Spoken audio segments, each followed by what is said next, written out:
because this is where the fun begins. What fun hot filter am I going to use today? Oh, that one. That still look natural. What's going on, everybody? I'm back. Second live of the day. They say the second time is always as good as the first. I'm really excited to be live today with my fellow educator, just all amazing human being, Desiree B Stephens. We're going to talk. We're going to have a conversation because it's just time to have the conversation. So, Desiree, I'm going to invite you on the screen.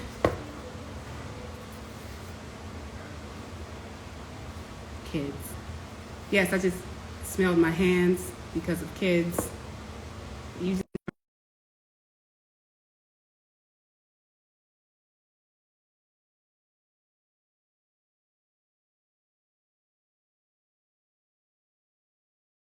got to deal with the pushback, but y'all not going to send me to a mental health institution because you have expectations of me. And I think that is just one of the hardest things, is that because when we have been socialized and domesticated to we have been socialized and domesticated to just believe what we're told and not challenge it. They people, y'all, they trying to send me to a mental health institution, Desiree, and I can't do that again. I refuse. Listen. I have decided to prioritize my own mental health. That's why I was like, hey, if you can't do it today, we can reschedule this, because I'm not arguing with people anymore. We're either doing this work to be restorative, to seek solidarity and healing, or let's not. Let's move around, because I can't do it no more. I can't argue. Yeah, and I don't know about you, Desiree. I want to get into it, but I want you to introduce yourself. There's something about whiteness and white supremacy that just doesn't leave space for humanity. It's like in the DNA to not just colonize land, but mindsets, values, and beliefs. And, yeah. So, brief introduction. Yes, who are you? I'm Desiree B Stephens, and I pathologize whiteness. Like, literally, that's what I do, right? I do it based on the 15 pillars of supremacy culture. White supremacy is the supremacy culture that impacts me directly and immediately as a Black person in America. However, when you kind of dissect it and look at supremacy culture, you could see how there's Christian supremacy, there's ableist supremacy, there's cis supremacy, cis hetero. Like, it's diabolical. Yeah. And it works so well because it just keeps replicating itself, and we do it to ourselves over and over and over and over again. So when I got into this work, I was like, okay, it can't just be this one piece, right? Like, because it's like an intricate. So how are we going to take this apart? And for me, it was like whole self-healing, right? Epigenetic healing, dealing with the trauma, grief of it. And you're right. It is a disconnect from humanity, because this is that is what it takes to colonize, right? My question that kind of made me blow up, I guess, on TikTok, was I asked white people, who were you before you were white? You asked them what? Who were you before you were white? Oh, that's good. Right? I've never asked that one. Yeah, because I think I only asked, when did you realize you were white? I guess it's the same. Though, that is a good question, and it's still provocative, right? Like, it still has you leaning in with curiosity, because for me, my background is I grew up Irish and Black, culturally Irish, right? My mom's first generation American. My grandparents came over as adults, so I had more cultural American upbringing. So, and my Blackness never barred me from being Irish. So I was 20 something, moving out of the Bronx, right? New York City is very ethnically diverse. I was 20 something. My first husband went into the Air Force. We moved to North Dakota, and I realized that they were just white people. I was like, y'all just white? What does this mean? What does this mean? What does it mean to be just white? Like, what is that?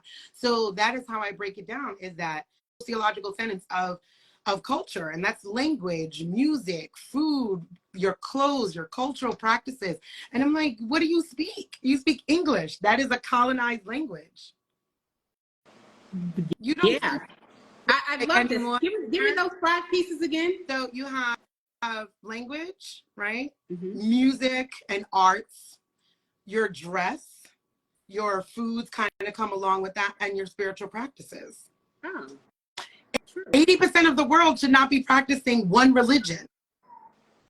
80% of the world should not be practicing one language. We literally speak the language of colonization, which to some of the points of the conversation you had in your live prior to this one, is like, it's why everything that we say is going to wind up being anti-Semitic, homophobic, anti-Black. The language that we all have learned to speak is that of violence and colonization.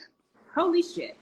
There it is. I like the way you, like, I never thought about that. Like, literally, you have brought a new perspective to me. I never thought about that. That's probably why I'm so excited to be learning Spanish and sign language, because it gives me a different language. Although then I have to think about how Spanish is also a colonized language. Also, right? Like, my first husband was Puerto Rican. He would not be speaking Spanish if it weren't for the Spaniards colonizing Borinquen, right? Like, so even that, but it's still nice to learn a different language, right? Because in Spanish, it's beautiful how one word will have so many different meanings, right? Like, the word love in English is so like watered down, right? I love my dog, I love my ice cream, I love my kids. There's not multiple ways of saying that, where like in Spanish as something really small, you querida, amor, or all of these has a different content and connotation in language, and that's beautiful, even though it's a language. But but still, like that is so dope. So like when you blew up on TikTok with that question, I want to, of course we know there was pushback, but what were some of like the aha moments, right, that people were having, if you can recall? The moment you just had, like, I never thought about that. I'm like, yeah, it's a construct. Like, being white is a construct. When you say Black, and I think that there should be some gatekeeping, and that's another conversation around that, right? I think that Blackness needs to be turned into an ethnicity as well as a race, because Black American culture is different than Black Jamaican culture, Black Haitian culture, right? Though we are ethnically diasporic people, right? Where it's a displaced African. It's a different stop on the boat. Dominicans, Haitians, Puerto Ricans, Brazilians. It's just a different stop on the boat. But we are all Black as far as ethnic, right? Because that means displaced African. For me, that would be my. But Black Americans have created culture, right? There's 6 different African-American dialects. There's music, like those sociological tenets. We have music. You know, when you hear bachata, that's Dominican. You should also know when you hear hip hop, that's Black American, right? And that's is a combination of different diasporic Black people, right? Right? People say Southern food, and I'm like, the erasure of Black American and enslaved Africans is wild. That is not Southern food. That is enslaved African food. We have clothes. Like, Black people in America are the culture, right? Yeah. Hip hop, gold teeth, you know, like all of the things that we've brought here. So we've created a culture as Black. And white people still have not done that. The only thing that holds whiteness together is power, and power over another. Well, if that's not just my book that you just wrote right now, there you go. It's fact. I mean, here's the thing about whiteness. White people don't have to look at it. They don't have to interrogate it. They don't have to investigate it, because it just is without reasoning. And sometimes I think about that. That's the only group. Now, I don't want to bring in culture, right? Because there are Jewish people, there are German people, there are Irish. You know, people often divert to that. And maybe that's the question I ask you. How is it possible for folks to, especially in this current climax, like divert their white racialized identity from their culture or ethnic identity? How is that possible? They need to recognize their racial identity, right? Because whiteness has been created as the norm, right? Like, the norm. You are white, Christian, cis, hetero, able-bodied. That is the norm. So anything that diverts from that seems to be a divergence, right? We use the word, instead of like neurodiverse, we say neurodivergent. What the hell is the norm? Right. Instead of a spectrum, right? But that's part of those pillars of supremacy, the either or binary. You're straight or gay. You're able-bodied, disabled. It doesn't give the breadth of humanity. It doesn't allow that space. So for me, the first thing that white people, when I'm doing this work with them, is I'm like, you need to recognize your racial identity, because the rest of the world, the global majority, sees you. Right. But it's the reality too, though. We don't just see you, we feel you. And I don't think that a lot of white folks understand, well, what do you mean you feel us? there is an energy that people aren't ready to deep dive on. It's not just about knowing you're white. Oh, look, there's a white person.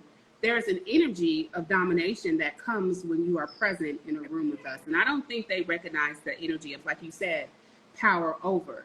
They don't. Right? Because to them, it's, oh, I'm such a good white person. And, you know, I'm such a, and it's like, it's not about good or bad. It's about doing your deep internal healing work. So I am like a no holds barred. I let people, I'm like, look, let's stop it. There are no good white people, right? Like, there's just not. And not because they're bad people. First of all, good and bad is a Christian concept to bring about shame and original sin and all of those other things. And Christianity is the first colonization, right? Christianizing a world is the very first thing. To go into people's countries, rip them of their spiritual practices, and give them a whole new God is the first colonization. It's violent. When you think about the Crusades and all of the things it took to make 80% of the world Christians. So right there, no. Why I say there are no good white people is because I look at whiteness as a system. Nobody can help how they're born, right? And the example that I always give is, again, my mother's Irish, which would mean racialized white. You could be whatever you want in your living room, right? Like 100%. I grew up knowing my family is Irish. But once you step out of your house, your racialized identity comes first because it's how you're perceived. So I give this little anecdote, right? My mom had lost her leg in a car accident. So now let's say, because now we could cover colorism, texturism, featureism, right? Yeah. So let's say I'm putting my mother into the car, which this is something that has happened, right? I'm putting my mom into the car, wheelchair's now on the side, I'm lifting her up, I'm trying to put her in, she falls on the ground. Who's looking at me and thinking I'm her daughter? Nobody. No, nobody, right? So now I look like I'm bringing harm to this white woman, right? No matter how good of a person my mother is, and my mother was an amazing activist and world changer and all of those things. She was a great human being. But we are perceived in a certain way where white supremacy is always at play inside of America very specifically, right? So now put me there trying to lift my mother in there. She's flailing about, right? She's a little heavy, this and other thing. I'm trying to put her in. You made assumptions when you saw that. Now put you in that position. You're darker than me, something different. Put somebody more unambiguously black. Put an unambiguously black man in there, which would be my father, right? He looks like the original black man. So we got like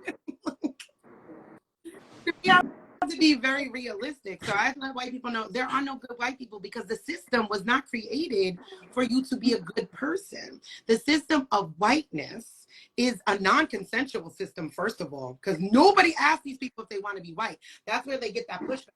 No, I'm German. No, I'm Jewish. No, I'm But whiteness is non-consensual and already labeled you, fam. So you are now a spokesperson for white supremacy every time you open up your mouth or simply exist. Anywhere you go, the white supremacy comes with you. It's that simple.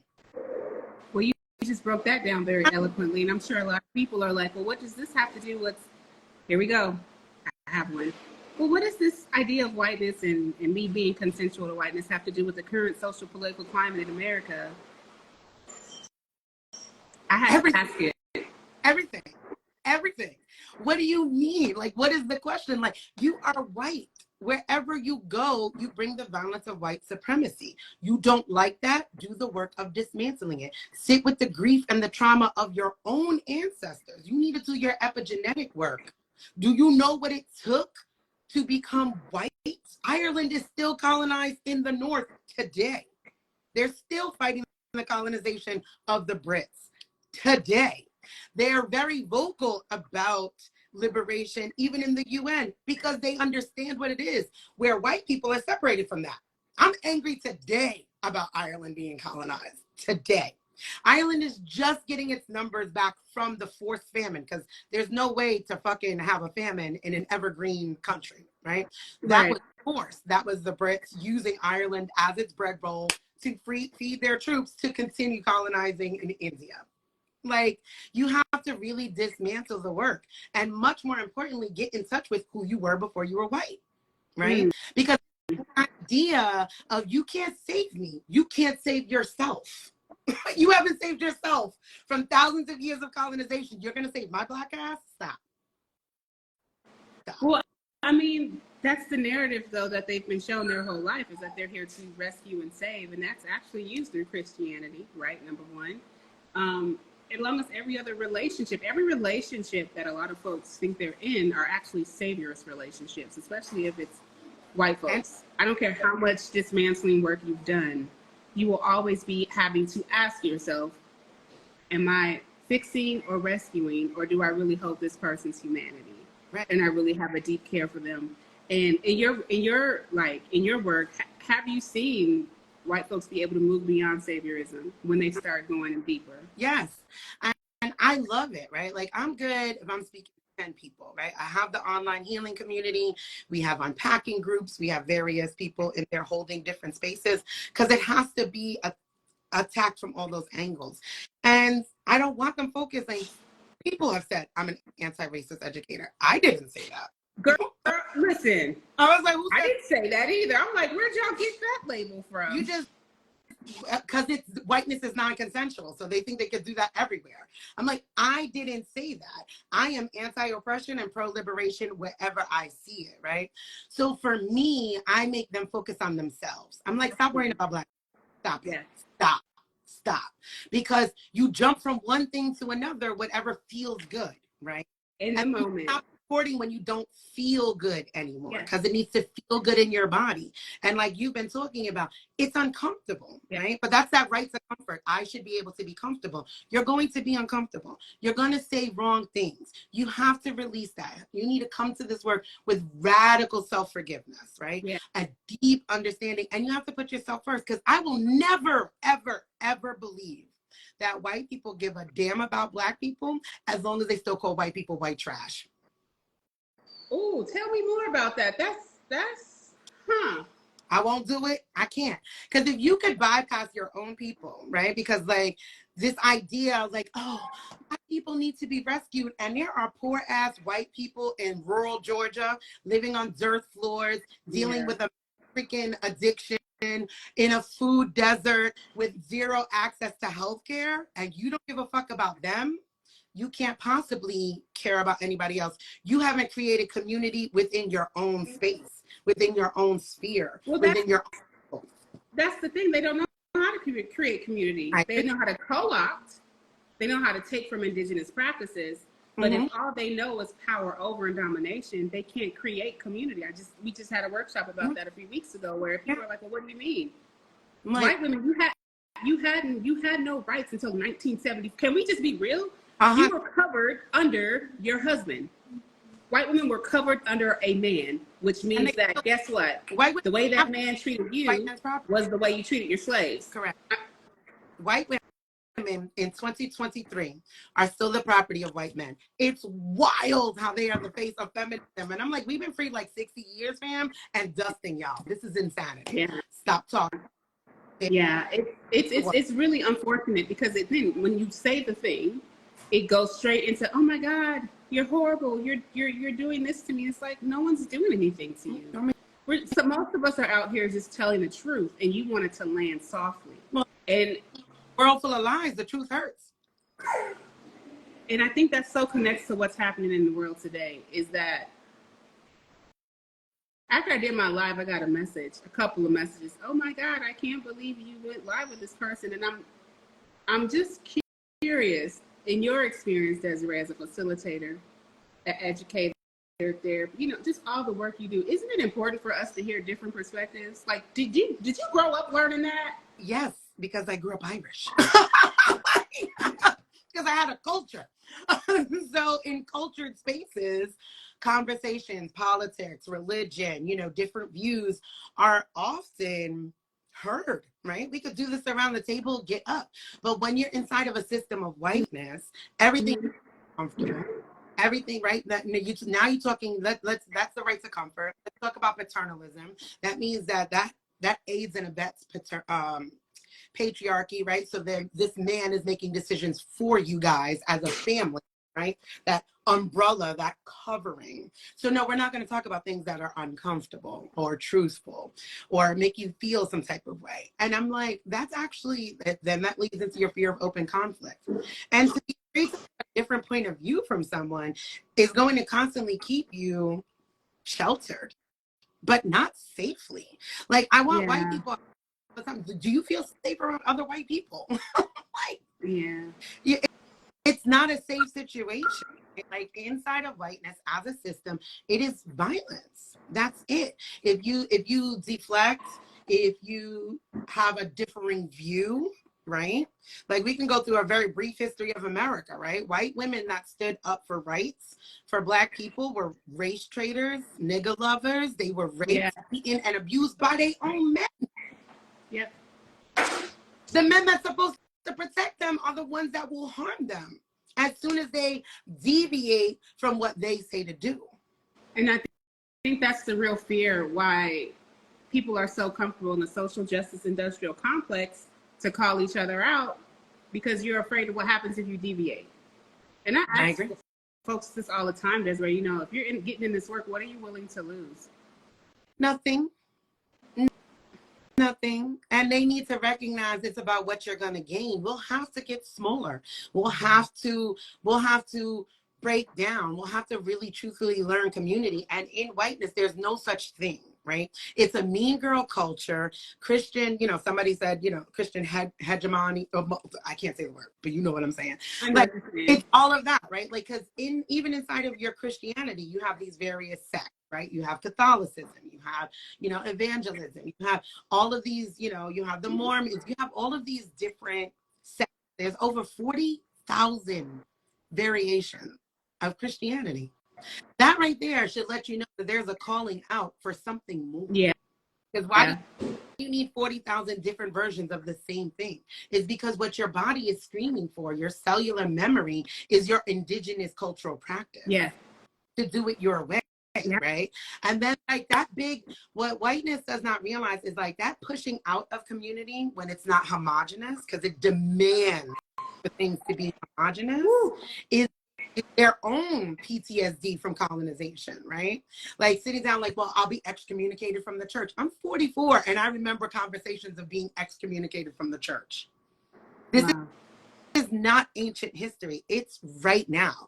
It's right here that we're living in. So that fear of being pushed out of the only community that they've ever known stops them from their work, right? And not realizing that's the box. You have to be willing to, I want out. So basically, it not only is, I say whiteness is an addiction, but it's also starting to sound a cult. Oh, whiteness is absolutely a death cult because it's a Christian concept. Mm-hmm. Like, even seeing this overseas, right? Like, what the conversation I've been having in regard to Israel and Palestine is like, I'm like, white people, stop talking. Why are y'all talking? Because everywhere you go, you bring the violence of white supremacy. Why are you talking? Worry about what's happening here. And let them folks do what they do. That's what I'm curious about. Like, I want to talk to him for myself. To hear him basically ask the same question I asked 2 weeks ago. Y'all are on stolen land. Like, and why are you all getting involved? Because it feels like it's the right thing to do. You could see it in choosing sides, right? They're either anti-Israel and pro-Palestine. That's that binary thinking within those 15 pillars, right? And I'm like, this is humanity. And you guys are choosing them like a sports team. Right. And it's people like you and I that people don't recognize, Desiree, our people out, the healers. I'm going to call us healers because we're not anti-racist educators. Exactly. That are like, no, this is both and. This is not one way or the other. This is not binary. We are the ones who are like, you guys are the crazy ones, and we don't have, like, that's white supremacy. That's peak white supremacy. Yes. When you go and force someone to pick a side. Yeah.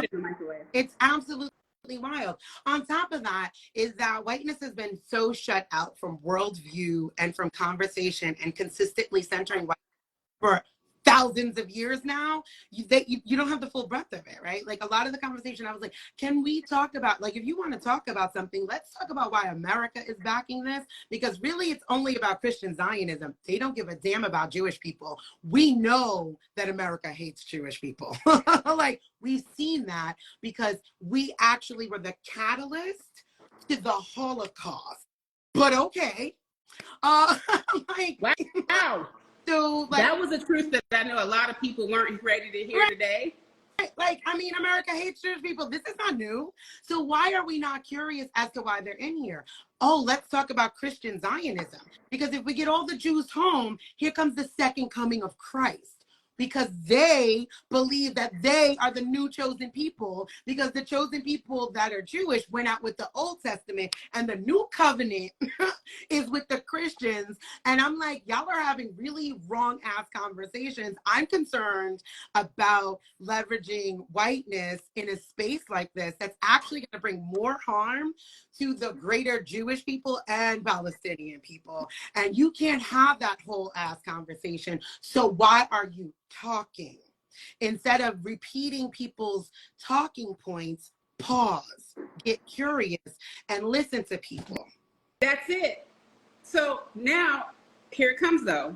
But what if, Desiree, Okay, a person of the global majority is telling me or you, stand up and fight, and America has to just, I know it's internalized, I know, but like, first of all, I have to say it out loud. there are us that are like, okay, I'm going to tell you what it is, right? So, like, let's go from the idea that Christianity is the first colonization.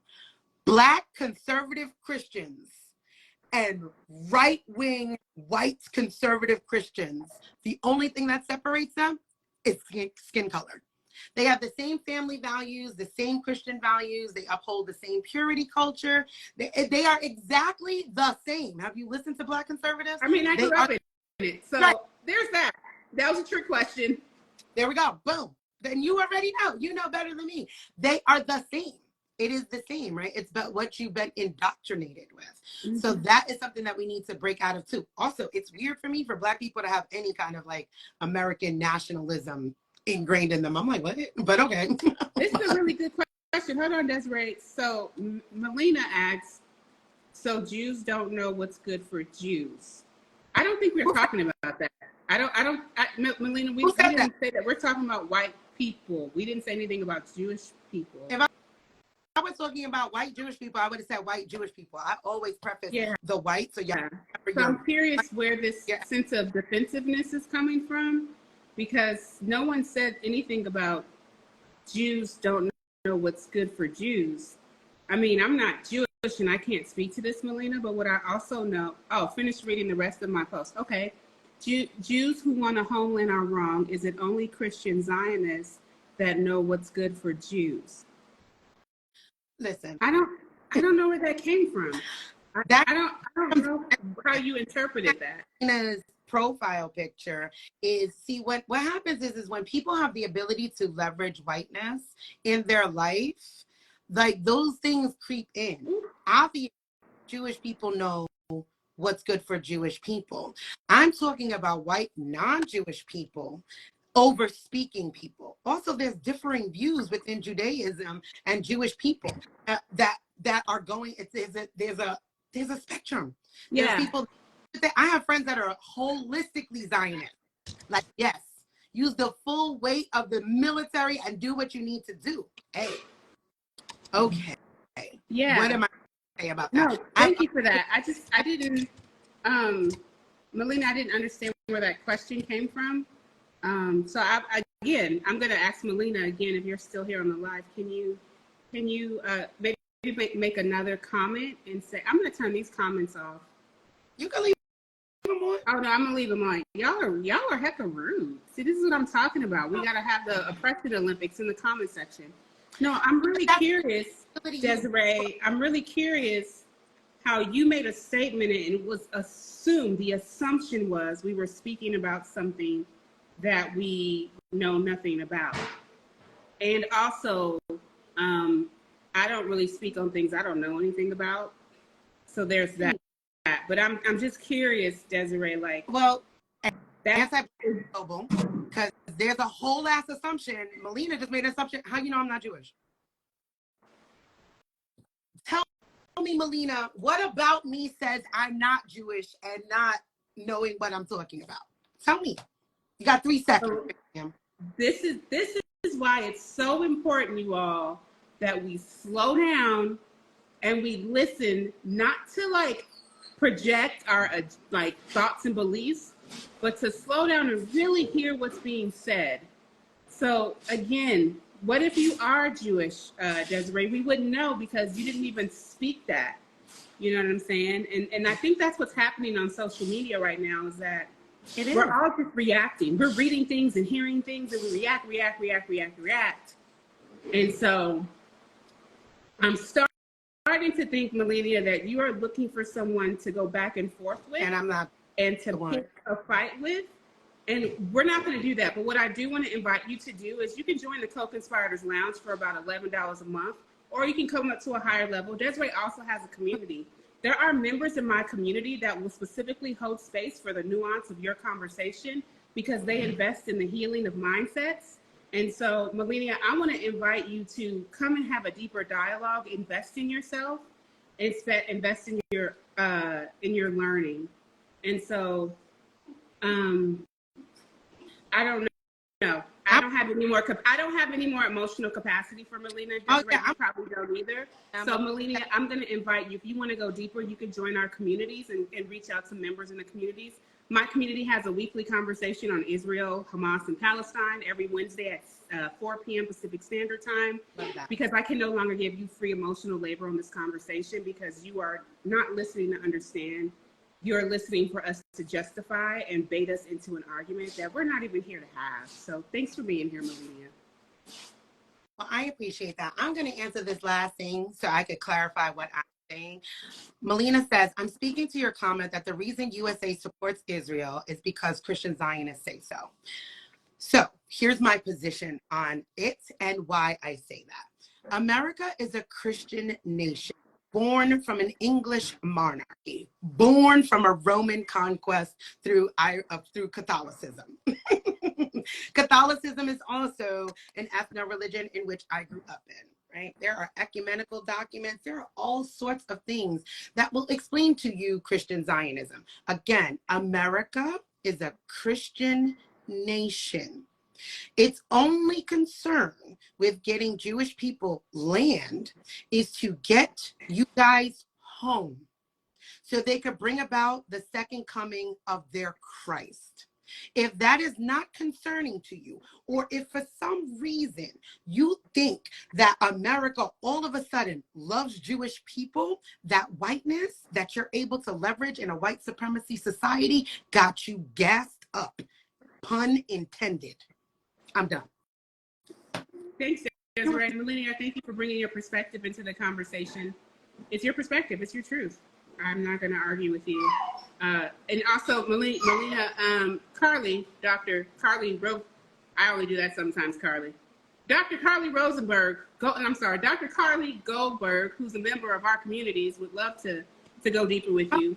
You can also reach out to her in her DMs so that she sometimes helps me interpret a lot of the conversation. So thanks for your perspective, Melina. I definitely appreciate you bringing it to the conversation, and it's your truth. Can't take that away from you. One more thing, Desiree, someone asks, I don't want to block you, honey. I could be misinterpreting, but I wonder why you said white people shouldn't discuss the conflict between Palestine and Israel. I did not say that. I said white people should not be discussing it in regards in the way that they are because they're choosing sides. And when white people show up anywhere, they bring the power, the weight, and are representatives of white supremacy. In case anybody has not noticed, white supremacy also impacts Jewish people. So when they are speaking and they're like, oh, fuck Israel, it is actually bringing anti-Semitism and anti-Jewishness with them because they are white and representatives of white supremacy, willingly or unwillingly. Mm-hmm. So if they're to have that conversation, they need to be having it about their own country, about their own participation, about what this looks like globally for white people to be saying certain things. That is what I'm saying. If you support whatever side you want to support, but for both sides, we're talking about humanity here. And it's got to be bigger than size, because once they're done with one people, it'll be another people, and it'll be another people, because that's how whiteness works. I hope that was helpful to that question. And then someone asked, I'm curious how you maintain relationships with people whose views are so wildly different from you. I respect the experiences. Pretty much. Same thing. I would say, Desiree, I respect people's experiences. I think I call co-conspirators some of my folks' family. So It's like we just at a dinner table having, I don't even want to call it Thanksgiving, the myth of Thanksgiving dinner. And they say something I don't agree with. And, we look at each other and say, I love you too much to take this any further. You have your beliefs, I have mine. And it's that simple. Yeah. It's just respecting somebody's. That's the thing, though, about whiteness. Like, you're socialized to think and be. Like, you have to have the same beliefs. And if you don't, then what happens? You get canceled, and then it's just a mess. It is absolutely a mess, and it needs to be homogenous, right? When you're talking about colonization, it has to be. And it's of more, like you said, it's more than land. It's your mind, it's your body, it's your soul. It is your voice, it is your thoughts, it is the way you eat, right? It is all of those things have to get shifted. All of those things have to be removed from an original indigenous practice. Your intuition has to get stripped from you, right? Because otherwise, how would you get involved? You can't turn around and say, oh, you know what? I'm going to sit down and pause for a second, right? The need to, I'm amazed at how white people just figured out racism in 2020 because they watched George Floyd be murdered, like so many other Black people have been by government sanctioned killings. But they were bored in the house. That's the only reason why. They were like, oh shit, we can get outside. Yay. And all of a sudden, they've capitalized. Like, the whitest thing that white people could do is capitalize on Black trauma. Like, all of a sudden, DEIA is a thing, right? You have DEI speakers, you have DEI trainers. And I'm like, wow, that's amazing that you've become an expert on this so much that you could actually train people, and you just figured it out. It's the exploitation of Black trauma. It's like the whitest thing you could do. I think you see that. And I think what I noticed is there's the exploitation of trauma, but that's also happening right now. I want to bring that to the forefront. Yes, because a lot of people are supporting movements and going to Amazon and buying products, but you're not even looking at who owns the business that you're buying products from. No, you are literally just buying things because they support your beliefs, mm-hmm. and this is on both sides, right? Yeah, you have to slow down. Yeah. Like, it's consumerism, it's capitalism. We can't, everything is capital. Everything that's why we're seeing what we're seeing right now, man. It's heartbreaking. I agree, and I think that that's what we need to do more, right? Is internalize and feel it how you're feeling it, right? Like, you will notice that there is a common thread amongst, like, Jewish, Palestinian, Muslim, Black educators, indigenous educators. We're all like, yo, I need a break. I need a pause. Yeah. 5 minutes, because we feel the weight. And white people just keep on going. Yeah, I can never understand it. Like, I have to tell them to stop, and then they have to tell me to stop, and I'll be like, oh, I can't stop because I grew up around white folks. I've assimilated into whiteness.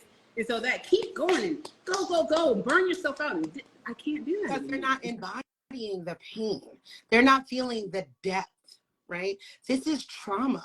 This is grief. I sat for 2 hours the other day weeping over, like, the mosque that was bombed. Yeah. Weeping over the olive trees that are, like, being burned down. Things that have existed, right? Like, there's no connection. Americans very specifically have zero connection, right? I lived in England for a few years, and the church across the street from my house was older than this country. America, at best, is the teenager of the world. And do you know how petulant teenagers are? We are but neophytes. Yeah. And are always trying to speak as the authority on worldview things with zero connection to land, to people, to community. And so they cannot embody the grief of what people are going through. And again, now they can't even hold empathy for their own poor people and what they're going through. So how do you expect these people to then have empathy for others that they have always seen as other? Yeah. Jews are not white. White Jews are not white enough for white America.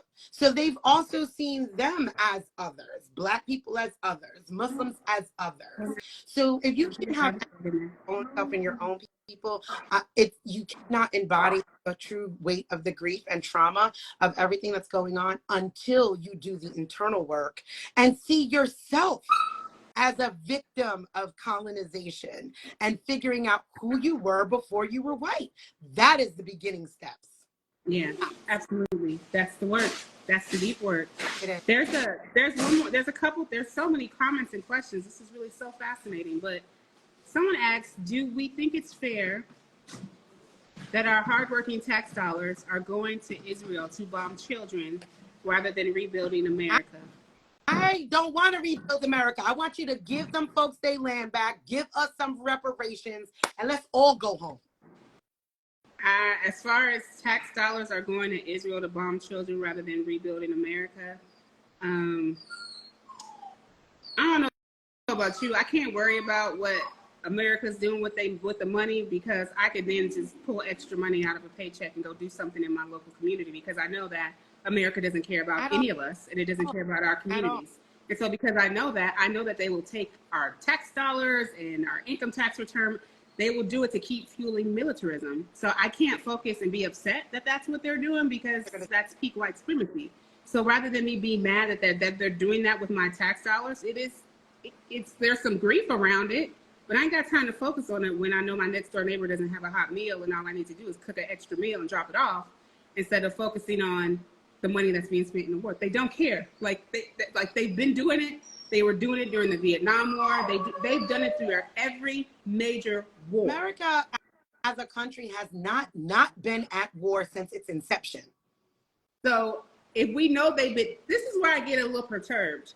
We get upset at America about things that America just keeps doing, rather than just go make a difference in your local community. Do your own healing work. America's going to do what America does. Absolutely. Right? Am I participating in the main 3 boycotts? And the what? The boycotts, I guess it's Starbucks, McDonald's, and Disney. Let me tell you, may I interject on how I feel about boycotts? It's probably the same way I feel, so go ahead. So check this out. Until people boycott America on behalf of Black people, I'm good. I'm going to go get a PSL when I'm done.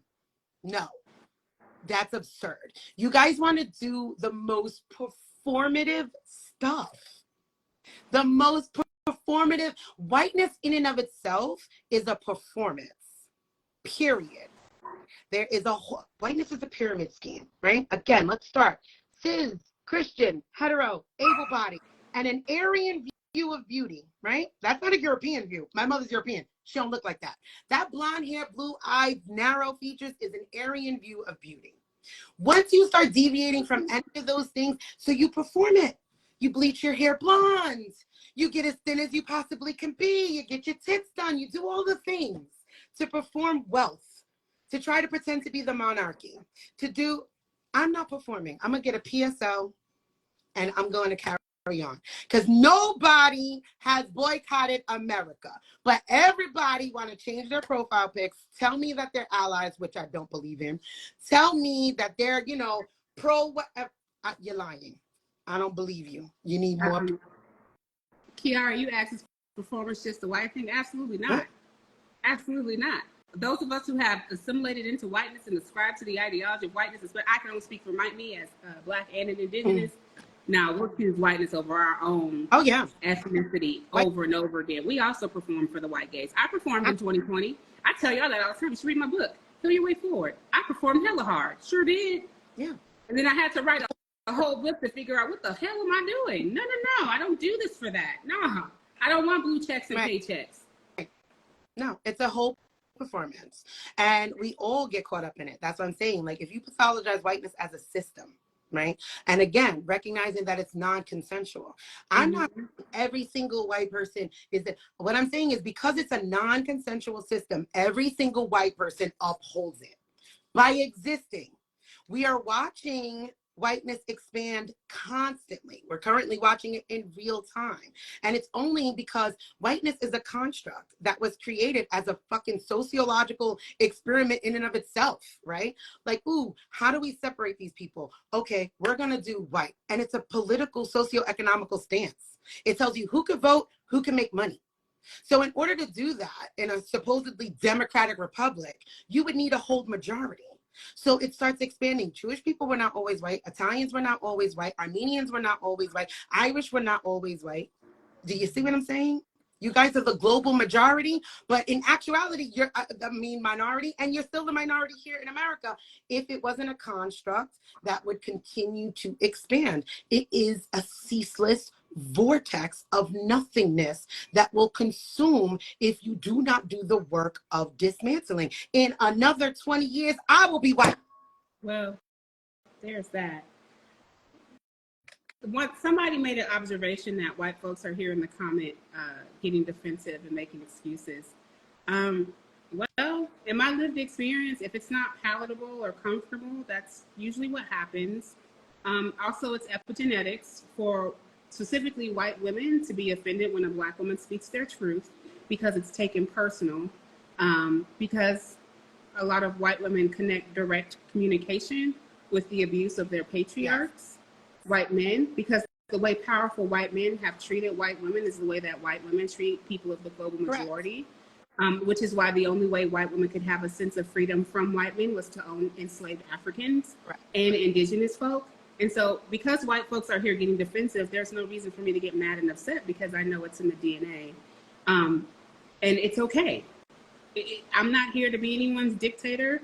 I don't believe in codependence. People can have their feelings, and it's her feelings. It's their feelings. Yeah. Feelings are not facts, but they are information. I would tell you, get curious with that. Where is this coming from? That feelings provide you information. Get curious. Why do you feel that way? What's challenging me? Is it because two black women say that they don't do boycotts, and you believe that boycotts create a change in the social conditions? That change is usually temporary.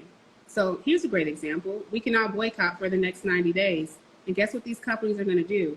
They're going to pick influencers of color to now come out. They're going to pick influencers of color to be the face of their marketing campaigns to pull all of us back into their businesses. That is the blueprint. If you look in history, you can see it time and time again how people of the global majority are often used, right? Are often used to pull you back into a movement, especially around capitalism. Right.